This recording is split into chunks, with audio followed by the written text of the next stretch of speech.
Спорт в нашей столице движется семимильными шагами, и наше местное управление, местная власть уделяет внимание спорту.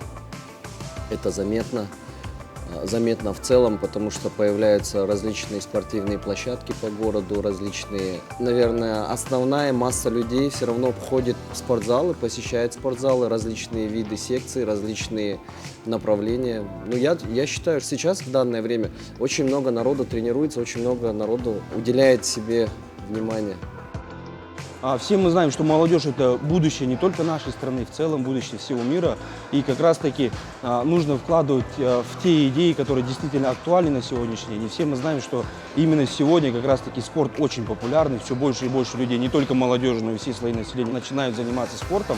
И плюс ко всему в столице в связи с этим, я думаю, строится все больше и больше спортивных площадок. А именно, все вы знаете, что сейчас под мостами строятся большие спортивные комплексы, можно сказать. Не только по направлению стрит-воркаут, но и в других направлениях. Благодаря этому как раз-таки уличное направление будет набирать все больше и больше оборотов.